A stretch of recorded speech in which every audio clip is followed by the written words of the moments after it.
আমাদের হাতে কিছু অর্থ জব্দ করা আছে, যেটা বিভিন্ন ব্যাংকে এই যারা পলাতক আছেন বা যাদের নামে বিভিন্ন রকমের অর্থ আত্মসাৎ এবং পাচারের মামলা আছে, তাদের ডিপোজিট করা অর্থ সেগুলোকে আমরা জব্দ করা আছে।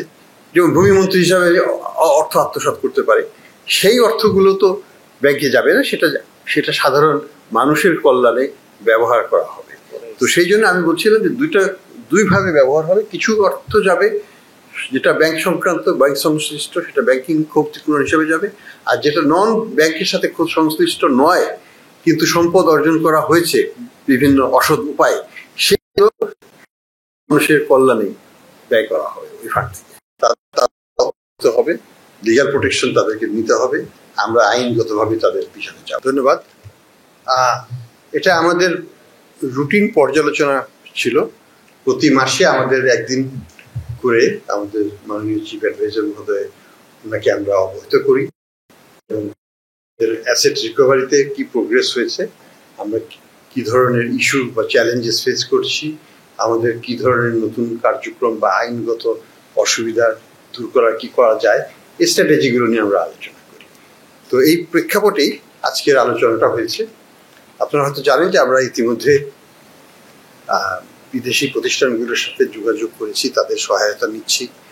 আমরা তাদেরকে মিউচুয়াল লিগ্যাল অ্যাসিস্ট্যান্স, অর্থাৎ বাংলাদেশে যে ধরনের বিচার কার্য সম্পাদিত হয়েছে সেটার ভিত্তিতে বিদেশে যারা অর্থ পাচার করেছেন বা অর্থ আত্মসাৎ করে চলে গেছেন, তাদের অর্থ কিভাবে জব্দ করা যায় সেই জন্য আমরা MLA মিউচুয়াল লিগ্যাল অ্যাসিস্ট্যান্স আমরা পাঠাচ্ছি। সেগুলো অগ্রগতি নিয়ে আমরা আলোচনা করলাম। আমরা বিভিন্ন রকমের সিদ্ধান্ত নিয়েছি যাতে এই কাজটাকে আরো দ্রুত এগিয়ে নেওয়া যায়। তো এটাই হচ্ছে আমাদের প্রেক্ষাপট। তবে আমরা একটা জিনিস বলি যে আমাদের যেটা একটা সিদ্ধান্ত হয়েছে যেটা গুরুত্বপূর্ণ, সেটা হচ্ছে যে আমাদের হাতে কিছু অর্থ জব্দ করা আছে, যেটা বিভিন্ন ব্যাংকে এই যারা পলাতক আছেন বা যাদের নামে বিভিন্ন রকমের অর্থ আত্মসাৎ এবং পাচারের মামলা আছে, তাদের ডিপোজিট করা অর্থ সেগুলোকে আমরা জব্দ করা আছে। সেগুলোর ব্যবহার কিভাবে হবে সেটা নিয়ে আলোচনা হয়েছে। আবার আমাদের হাতে বেশ কিছু শেয়ার আছে, বিভিন্ন ব্যাংকের শেয়ার, বিভিন্ন কোম্পানির শেয়ার, যেগুলো যারা পালিয়ে গেছেন তাদের সেগুলোকে জব্দ করা আছে। এগুলোকে কিভাবে আমরা জনহিতকর কার্যে ডিপোজিটরদেরকে আবার ব্যাংকগুলোকে ক্ষতিপূরণ দিয়ে ডিপোজিটরের স্বার্থ রক্ষা করা যায় সেই ব্যাপারে এক ফান্ড গঠন করে এই ফান্ডগুলোকে বা এই শেয়ারের যে লব্ধ অর্থ সেগুলোকে সেখানে ট্রান্সফার করে আমরা কিভাবে সেটাকে ম্যানেজ করব সে বিষয়ে আলোচনা হয়েছে। আর আমাদের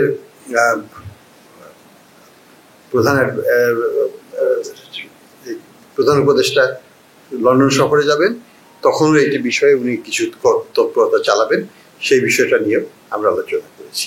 তো এইটাই হচ্ছে সারসংক্ষেপ। না, অবশ্যই আমরা আইনগতভাবেই এটা করব, কোনো মতেই আইনের ব্যত্যয় হবে না। কোর্টের সিদ্ধান্ত হওয়ার পরেই এবং আইনের সঠিক ধারা প্রয়োগের মাধ্যমে এই কার্যকলাপ করতে হবে। প্রয়োজন বোধে আইনকে কিছু সংশোধন করতে হতে পারে, সেটা নিয়ে আমাদের আইন মন্ত্রণালয় এবং অ্যাটর্নি জেনারেলস অফিস সেটা নিয়ে কাজ করবেন। কিন্তু সেটা যদি প্রয়োজন এটা আমাদের বর্তমান আইন দিয়ে যদি করা সম্ভব হয় আমরা সেটা করব। বাট লক্ষ্যটা হচ্ছে একটা ফান্ড প্রতিষ্ঠা করা, যে ফান্ডের টাকা দিয়ে ব্যাংকগুলোকে আমরা ক্ষতিপূরণ দিতে পারবো, কারণ ব্যাংকগুলো তো বিশালভাবে ক্ষতিগ্রস্ত হয়েছে, তাদের টাকাই লুট করা হয়েছে ওই কারণে। আর বাকি টাকা যেগুলো নন ব্যাংক রিলেটেড অ্যাক্টিভিটি, যেমন হয়তো সেটা দুর্নীতির মাধ্যমে টাকা অর্জন করা হয়েছে, সেটা ব্যাংকের সাথে সম্পর্ক নয়, ব্যাংকের টাকা দিয়ে হয়নি, সেই ক্ষেত্রে সেই ধরনের সম্পদ সেগুলো যেটা ব্যাংকের সাথে কোলেটারালাইজ না, সেই প্রপার্টিগুলোকে তখন সরকার তাদের আরেকটা ফান্ডে নিয়ে জনহিতকর কাজে সেটাকে ব্যয় করবে। কিন্তু সবই আইনগতভাবে করা হবে, আইনের বাইরে নয়। আমরা জানি যে ইসলামিক ব্যাংক যেমন সবচেয়ে বড় ব্যাংক আমাদের, সেখানে বিদেশি বিনিয়োগকারী ছিল, ভালো ভালো বিনিয়োগকারী ছিল, কিন্তু তারা সব চলে গেছে, তারা বর্তমানে নাই এবং সেই শেয়ারগুলো একই মালিকানাধীনেই ছিল এবং সেটা এখন সরকারের কাছে এটা অবরুদ্ধ অবস্থা আছে, এই এই এই শেয়ারগুলো কোনো ট্রানজাকশন করা সম্ভব নয় এটাকে। তো আইনগত যেটা আমরা করব সেটা হচ্ছে, ধরুন সেই গ্রুপের কত লোন আছে, সেই লোনের টাকাকে তো উদ্ধার করতে হবে। তো যদি আমরা অন্ততপক্ষে অর্ধেক বা তার বেশি এখান থেকে তাদের জব্দ করা এই শেয়ার থেকে বের করতে পারি, তাহলে সেটা আমাদের কাজে লাগবে। তো আমরা মনে করি যেমন শুধু ইসলামী ব্যাংকের যে শেয়ারটা আছে সালম গ্রুপের, এটার মূল্য হয়তো 10 থেকে 15,000 কোটি টাকার মধ্যে হবে। তো এই 12 থেকে 15,000 কোটি টাকা যদি আমরা ব্যাংককে ফেরত দিই, তাহলে ডিপোজিটর যে যাদের টাকা আত্মসাৎ করা হয়েছে তাদের সেই টাকাটা, ব্যাংকের তো ক্যাপিটাল শর্টফল হয়ে গেছে, ব্যাংক ক্যাপিটাল নাই, ব্যাংকের নন পারফরমেন্স অনেক বেশি, এই জায়গাগুলোতে তখন তারা একটা স্বস্তিজনক স্থানে নিয়ে যেতে পারবে, আমাদের ব্যাংকিং খাতটা ঘুরে দাঁড়াবে। এবং নতুন এই শেয়ারটাকে আমরা কি করবো, শেয়ারটাকে তো আমরা রাখবো, বাংলাদেশের সরকারেরও কোনো দরকার নেই এখানে হোল্ড করার, বাংলাদেশ ব্যাংকেরও করো, আমরা এটা একটা স্ট্র্যাটেজিক ইনভেস্টরের কাছে হস্তান্তর করবো। হস্তান্তরের আগে সরকারকে মালিকানা টেম্পোরারিলি নিতে হবে, এই টেম্পোরারিলি মালিকানা নিয়ে সরকার তখন এটাকে হস্তান্তর করতে পারবে। আরেকজনের মালিকানায় থাকা অবস্থায় এটাকে হস্তান্তর করা যাবে না। সেই জন্য আইনানুগ ব্যবস্থাটা আমরা নিতে যাচ্ছি, এবং এই যে অর্থ আসবে সেটাই আমরা নতুন বিনিয়োগকারীর কাছ থেকে যে অর্থটা পাওয়া যাবে ফান্ডের থ্রুতে আবার সেই ব্যাংকের কাছে আমরা ট্রান্সফার করার ব্যাপার করব। এটাই হচ্ছে আমাদের কার্যক্রম। আমাদের আমাদের তো কোনো অভিজ্ঞতা নাই টাকা কিভাবে ফেরত আনতে হয় বা ইত্যাদি ব্যাপকভাবে এটাকে করার জন্য, কিন্তু ইন্টারন্যাশনাল এক্সপিরিয়েন্সটা এটা 4 থেকে 5 বছর লাগে আইনি প্রক্রিয়া শেষ হতে। তবে এটার মধ্যে কিছু ইন্টারমিডিয়েট অন্তর্বর্তীকালীন কিছু ব্যবস্থা নেওয়া যায়, যেমন বিদেশে তাদের যে সম্পদ আছে সেই সম্পদকে ফ্রিজ করা যায়, সেটা কিন্তু আপেক্ষিকভাবে বছরখানেকের মধ্যেই করা সম্ভব, আরো কম সময়ে করা সম্ভব, যদি আমরা এটাকে প্রপার আইনি প্রক্রিয়া আমাদের দেশে সম্পন্ন করতে হবে, এবং তারপরে এই রিকোয়েস্টটা বিদেশে আমাদেরকে সঠিক প্রণালী করতে হবে রিকোয়েস্টটা, যেটাকে বলি মিউচুয়াল লিগ্যাল অ্যাসিস্ট্যান্স, MLA। তো আমরা MLA প্রক্রিয়াতে আছি এখন, আমরা রিকোয়েস্ট পাঠাচ্ছি। তো বিদেশিদের আমরা যদি সহায়তা পেয়ে যাই তাহলে তা কিন্তু আমরা তাদের অ্যাসেটটা ফ্রিজ করতে পারবো। অ্যাসেটটা ফ্রিজ হলে তার পরবর্তীতে কোর্টে আইনগত প্রক্রিয়া শুরু হবে, এবং সেই প্রক্রিয়ার সমাধান হতে সাধারণত 4 থেকে 5 বছর লেগে যায় সর্বমোট, এবং সেই শেষেই একটা আমরা জানতে পারবো যে আমরা এটা পুরোটা পাবো না। এবং এখানে আমাদের যে তথ্য সংগ্রহ, গুণগত মান, এই জিনিসগুলো একটা বড় ভূমিকা রাখবে বিদেশি কোর্টের যে রায়টা হবে সেই রায়ের ক্ষেত্রে। কাজে আমাদেরকে অনেক কিছু নিজে এখানে তথ্য সংগ্রহ করতে হবে, সেটা তাদেরকে সরবরাহ করতে হবে, এবং আমাদের লিগ্যাল প্রসেসটা বিদেশে শুরু করতে হবে। তো সেই দিকে আমরা এগোচ্ছি। আর যেটা বললেন বাংলাদেশ ব্যাংকের, আমরা তো ধরুন দুর্নীতি যদি হয়ে থাকে সেটা দুদক আছে, তারা সেটাকে তদন্ত করবে, তদন্ত করে যদি তাদের মনে করেন যে চার্জশিট আনা, তারা সেটা নিয়ে আসবে। এখানে দুদককে কেউ বাধা দিচ্ছে না, দুদক তার নিজস্ব প্রক্রিয়ায় এই কাজটা করবে। এখানে আমি কোনো মন্তব্য করাটা একেবারেই সমীচীন হবে না বলে। আর নগদের ব্যাপারে আমাদের পজিশন সুস্পষ্ট। আমাদের মুখপাত্র যেটা বলেছেন যে আমরা মনে করি যে নগদের যারা অরিজিনাল ম্যানেজমেন্ট ছিল এবং বোর্ড ছিলেন, তারা অর্থনৈতিক, যেটাকে আমরা বলি যে বিভিন্ন ধরনের ম্যালফেশিয়াস, অর্থাৎ দুর্নীতি, এবং এটার মাধ্যমে টাকা আত্মসাৎ করেছে, যার পরিমাণ আমরা জানি যে 650 কোটি টাকা মতো মানি ক্রিয়েট করেছে, যেটার এগেইনস্টে প্রকৃত অর্থ ছিল না। দ্বিতীয়ত, তারা আমাদের যে সরকারের যে দারিদ্র বিমোচন কর্মসূচির অধীনে যে ধরনের অর্থ ট্রান্সফার করা হতো, নগদের মাধ্যমেই করা হতো শুধু, সেইখানে তারা প্রায় 2,000 কোটি টাকার উপর তারা সেখানে আত্মসাৎ করেছে। এটা আমাদের বাংলাদেশ ব্যাংকের অডিটেও ধরা পড়েছে, এবং এটা আমরা যে ইন্টারন্যাশনাল অডিট ফার্ম দিয়ে অডিট করেছিলাম সেটাতেও ধরা পড়েছে। তো আমরা মনে করি যে আমরা তাদের হাতে কোনো মতেই এই নগদের কার্যক্রম আবার ফেরত যাওয়াটা উচিত নয়, এবং যেহেতু কোর্টের একটা সিদ্ধান্ত হয়েছে, আমরা এটাকে অ্যাপিল করেছি পূর্ণাঙ্গ কোর্ট বেঞ্চে, এবং এটা শীঘ্রই শুনানির ডেট দেওয়া হবে। আমরা মনে করি যে তখন আমরা আমাদের পক্ষে রায় পাবো। কিন্তু আমরা একটু শঙ্কিত যে এই সময়ের মধ্যে তারা তাদের পুরো কন্ট্রোল কিন্তু তারা নিয়ে নিয়েছে এই সিস্টেমে, অনেক যেটার উপর আমাদের হাত থাকবে না, কারণ আমরা আইনগতভাবে একটু অসুবিধাজনক অবস্থাতে আছি। বড় কোনো ক্ষতির সম্ভাবনা নাই, কারণ আমরা ব্যাংকগুলোকে বলে দিয়েছি যে বড় কোনো ধরনের ট্রানজাকশন তারা করবে না, ক্যাশ ইন ক্যাশ আউট করতে পারবে, এর বাইরে না, ক্যাশ দিলে ক্যাশ আউট করতে পারবে। কাজে আমরা সেফগার্ড নিয়ে নিয়েছি অলরেডি আমাদের দিক থেকে। তবে তারা যেটা করবে বা করতে পারে বলে আমরা সন্দিহান, সেটা হচ্ছে যে তারা তাদের যে অপকর্মগুলো করেছে সেগুলোকে মুছে ফেলার চেষ্টা করবে, তারা ডক্টর করার চেষ্টা করবে ডেটাবেসকে মুছে দিবে বা অন্যভাবে এটাকে তারা ইনফিল্ট্রেট করবে, যেটা আমাদের কাজকে আরো কঠিন করে তুলবে। এটা নিয়ে আমরা শঙ্কিত। নতুন করে বড় কিছু ক্ষতি করার সম্ভাবনা হয়তো তাদের থাকবে না, কিন্তু নিজেদের স্বার্থে তারা এটাকে অপকর্মে ব্যবহার করবে। আমরা তো দেশগুলোর সাথে কথা বলছি, ইনফ্যাক্ট আজকেও এখনো ঢাকাতে ইউকে সরকারের যে IACCC তাদের যা হেড অফ তারা সে ঢাকায় আছে, তারা আমাদের সাথে সহযোগিতা করতে চায়। তারা আমাদেরকে 6 মাসের জন্য একটা ব্রিটিশ এক্সপার্টও দিয়েছে, যে আমাদের তদন্তকারীদেরকে হাতে কলমে ধরে শেখাবে যে কিভাবে এমএলএ তৈরি করতে হয়, কিভাবে কেসগুলোকে ডকুমেন্টেশন করতে হয়, এভিডেন্স গ্যাদারিং, যদি মামলা জিততে হয় আমাদেরকে এভিডেন্স গ্যাদারিং ইন্টারন্যাশনাল স্ট্যান্ডার্ডে করতে হবে, দেশীয় স্ট্যান্ডার্ডে করলে হবে না। তো এই জায়গাটায় আমাদের গ্যাপস আছে, আমরা চেষ্টা করছি সেই গ্যাপগুলোকে মেটাতে।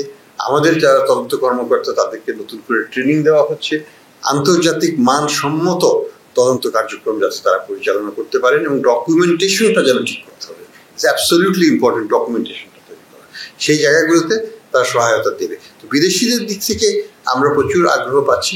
আমি গত সপ্তাহে দুবাইতে ইউনিট অফ দুবাই, সেখানে আমরা মিটিং করেছি, হেড অফ দ্য অর্গানাইজেশন সেখানে ছিলেন ফারুকখন।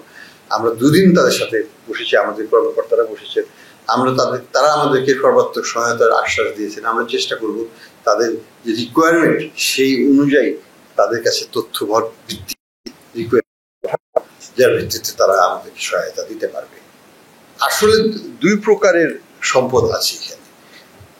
ধরুন মিস্টার এক্স, সে হয়তো মন্ত্রীও ছিল, সে হয়তো ব্যাংকের থেকে টাকা নিয়েছে।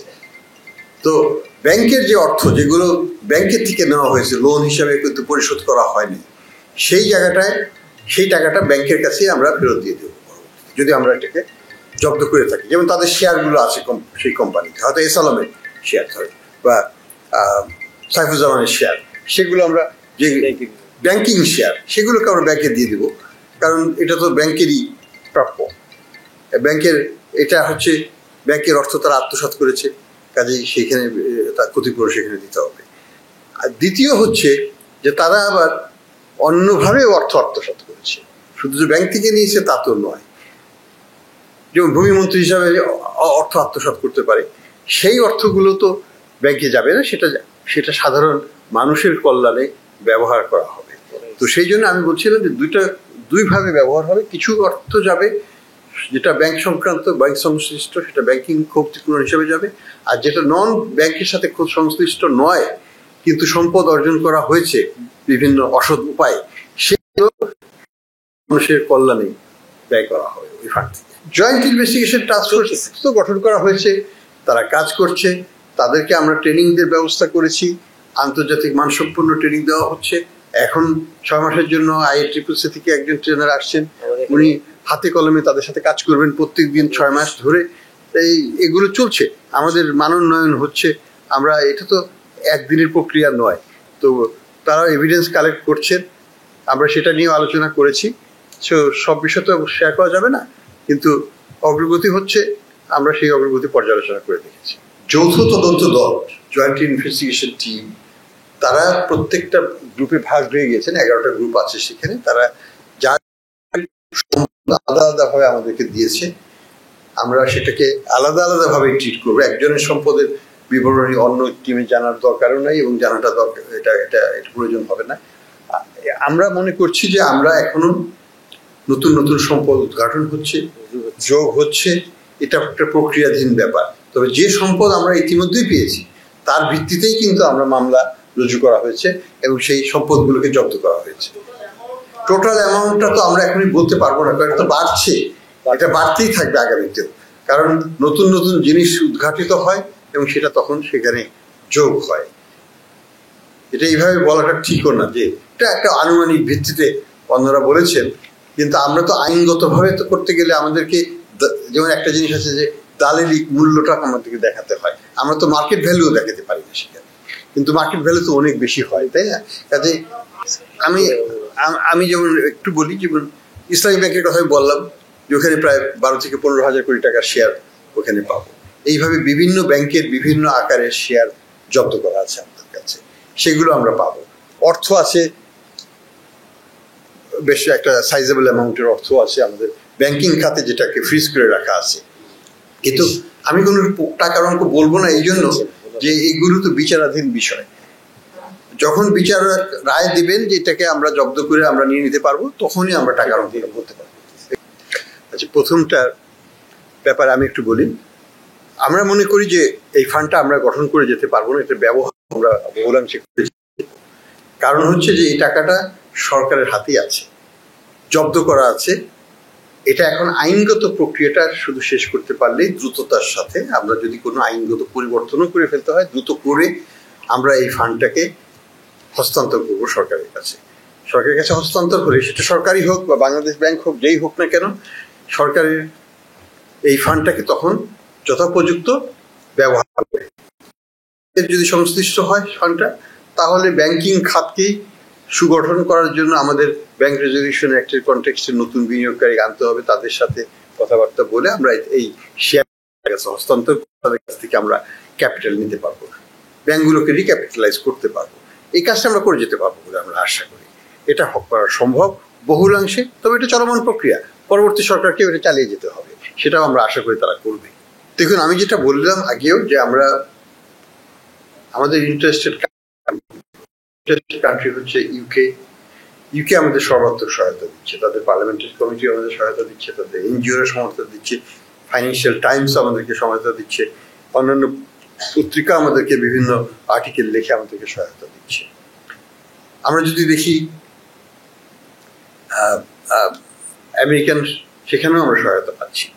আমাদের আরেকটা দেশ হচ্ছে কানাডা, আমাদের একটা দেশ হচ্ছে ইউএই এবং সিঙ্গাপুর। তো সিঙ্গাপুর সরকারের সাথেও আমরা আলোচনা করেছি, তাদের যে রেসিডেন্সি অ্যাম্বাসেডর যেটা মাঝে মাঝে আসেন, তার সাথে আমাদের কথা হয়েছে। এবং আমরা যেটা চাচ্ছি যে, যদি ওনারা বলেছেন সুস্পষ্টভাবে যে সিঙ্গাপুরের সরকার এই বিষয়ে খুবই, যদি আমরা প্রমাণ করতে পারি যে আসলে আমাদের টাকা নিয়েই তারা এটা করেছেন এবং টাকাটা ইলিগালি তারা নিয়েছেন, তাহলে হয়তো তারা এই ব্যাপারে বিভিন্ন নাগরিকত্ব তারা ক্যান্সেল করতে পারে। এটা সম্ভাবনা প্রমাণ করার দায়ভার আমাদের উপর। তো এটা এইভাবেই আছে। আমরা এটাকে আরেকটু পলিটিক্যালি সেন্সিটিভ করার চেষ্টা করছি। আমরা চাচ্ছি গণমাধ্যম, লোকাল ওইখানকার গণমাধ্যম, ব্রিটিশ গণমাধ্যম, ইউএই গণমাধ্যমের মাধ্যমে আমাদের পক্ষে হয়ে প্রচারণা করানো, এবং সেটা যদি আমরা সাকসেসফুল করতে পারি, পলিটিক্যাল প্রেশারটা আমরা বাড়াতে পারবো। পলিটিক্যাল প্রেশারটা বাড়ালে পরে এবং সাথে যদি আমরা যথাযথ প্রমাণ দিতে পারি, আমরা ইনশাল্লাহ সাকসেসফুল হতে পারবো। আচ্ছা, নগদের ই মানির ব্যাপারটা হচ্ছে, এবার অ্যাবসলিউটলি রাইট যে মানি ক্রিয়েশনের ক্ষমতা একমাত্র বাংলাদেশ ব্যাংকেরই আছে, আইনগতভাবে বাংলাদেশের কনটেক্সটে। যে কোনো সেন্ট্রাল ব্যাংকেরই এই ক্ষমতাটা এককভাবে থাকে, অন্য কারো এই ক্ষমতা থাকে না, সরকারেরও থাকে না। এখন কথাটা হচ্ছে যে এটা তারা করেছে এবং it is absolutely positively illegal, এবং সেই জন্যই আমরা বলছি তারা প্রতারণা করেছে, তারা জালিয়াতি করেছে, তারা নতুন মানে ইট ইজ নকল করে টাকা ছাপানোর মতো, ইকুইভ্যালেন্ট টু দ্যাট। হ্যাঁ, তারা অতিরিক্ত টাকা এটা বাজারে ছেড়েছে, যেটা ছাড়ার অধিকার তাদের নাই। আইন হচ্ছে 1 টাকা ব্যাংকে রেখে 1 টাকার ই মানি ক্রিয়েট হবে। তারা যে টাকা ব্যাংকে রেখেছে তার চাইতে 650 কোটি টাকা বেশি ই মানি ক্রিয়েট করেছে, অর্থাৎ এটা তো জালিয়াতি। কাজে সেই জন্য আমরা তাদেরকে জালিয়াতি হিসেবে চিহ্নিত করছি, এবং আমরা এখনো মনে করি যে তারা জালিয়াতি করেছে এবং সেটার জন্য তাদের দৃষ্টান্তমূলক শাস্তি হওয়ার দরকার আছে। এটা আমাদের পজিশন। এখন যেটা হচ্ছে যে ব্যাংক রেজলিউশন অ্যাক্টের কথা বলছিলেন, ব্যাংক রেজুলিউশন অ্যাক্ট একটা শক্তিশালী আইন, এটা আমরা এখনো প্রয়োগ করি নাই, আমরা প্রয়োগ করতে যাচ্ছি সামনে। এটা প্রয়োগ করার আগে আমাদেরকে যথেষ্ট হোমওয়ার্ক করতে হবে, প্রস্তুতি নিতে হবে, তারপরে আমরা এটাতে আসবো এবং ধাপে ধাপে যাবো। আমরা একবারে সবগুলো জায়গায় ইন্টারভেনশন করলে আমরা এটাকে ম্যানেজ করতে পারবো না। আমরা ম্যানেজেবল ওয়েতে এটা করার চেষ্টা করব। আমরা আশা করি এখানে এটা কার্যকরীভাবে আমরা ইমপ্লিমেন্ট করবো আগামী, যাতে আমাদের ব্যাংকিং খাত আবার ঘুরে দাঁড়াতে পারে। এটার জন্য তো আমরা মামলা রুজু করেছি। এটা তদন্ত সিআইডি করছিল। আমরা গতকাল তাদেরকে বলেছি আমাকে রিপোর্ট দিতে, আজকে বিকেলে তারা একটা রিপোর্ট দেবে। তো আমরা সেটার ভিত্তিতে দেখবো, তদন্ত কর্মকর্তার কাছ থেকে শুনবো আমরা চাই এটা যেন খুব দ্রুত আইনগতভাবে এটাকে এগিয়ে যায়, কারণ এটা নিয়ে আমাদের কোনো নাই, সন্দেহ নেই। আমাদের তদন্তে এটা 660 কোটি টাকার উপর এসছে এবং বিদেশি সংস্থার মাধ্যমে যেটা আমরা প্রতিবেদন পেয়েছি তাতে 650-এর উপর আসছে। কাজে এটা হয়েছে, এটা নিয়ে কোনো সন্দেহের কিছু নেই। কোনো প্রতিষ্ঠান এমএফএস আমরা কিন্তু অনেক সেফগার্ড রাখি। বাংলাদেশ ব্যাংকের যে আইন আছে তাতে প্রত্যেক এমএফএস তাদের সংগৃহীত অর্থ ওই দিনই ব্যাংকে জমা দিতে হবে। আমরা কিন্তু ব্যাংকগুলোকে বলে দিয়েছি কোনো টাকা তুলতে পারবে না। অর্থাৎ এখন যারা কাজ করবে তারা না, তারা শুধু ক্যাশ ইন ক্যাশ আউট করতে পারবে। অর্থাৎ আমার কাছে 1000 টাকা যদি কেউ দেয়, আমি 1000 টাকা ওই দিকে দিয়ে দিতে পারবো। নতুন করে ব্যাংকের থেকে নেট আউটফ্লো করতে পারবে না। এটা আমরা আমাদের ইনফর্মালি আমরা এটাকে স্টাক করে রেখেছি, যাতে কোনো বড় রকমের কোনো ক্ষতি করতে না পারে। আমাদের সক্ষমতা তো আমরা তৈরি করছি, বাড়ানোর চেষ্টা করছি। আমাদের অবশ্যই আমাদের দুর্বলতা আছে, কোনো সন্দেহ নেই। আমরা সেটাকে ওভারকাম করার চেষ্টা করছি। এখন কথা সেই জন্যই আমি বললাম যে আমরা ধাপে ধাপে এগোবো। একবারে সবগুলো 14টা ব্যাংক আমরা রেডি করতে পারবো না, বা 14টা বা আরো বেশি ব্যাংক হয়তো আসতে পারে, সেগুলোকে আমরা হ্যান্ডেল করব। আমরা ধাপে ধাপে এগোবো, আমাদের সক্ষমতা অনুযায়ী আমরা এগোবো। যেটুকু গিলতে পারবো না সেটুকু পেটে নেব না, যেটুকু খেতে পারবো সেটুকুই নেব। না, আমি প্রথমটার আমি জবাব আগেই দিয়ে দিয়েছি, ওটাকে আর আমি যাচ্ছি না। দ্বিতীয়টার ব্যাপারে আমি বলবো যে তারা যে শান্তিতে আছে সেটা আমি মনে করি না। তারা নিজেদের লয়ার নিচ্ছে, বড় বড় লয়ার নিচ্ছে। আমরা শুনছি সালাম যে লয়ার নিচ্ছে, সেটা নাকি $30 মিলিয়ন তার বার্ষিক তাদের ব্যয় হবে। তো এগুলো তো শান্তির লক্ষণ না। হ্যাঁ, তবে কথা হলো যে আমি যেটা আগেও বলেছি, টাকা উদ্ধার করা আর শান্তিতে থাকা দুই জিনিস। উদ্ধারের সময় লাগবে, কিন্তু ঘুম নষ্ট আমরা কিন্তু এখন থেকেই করতে পারছি বলে মনে হয়। হবে লিগ্যাল প্রোটেকশন তাদেরকে নিতে হবে, আমরা আইনগতভাবে তাদের পিছনে যাব।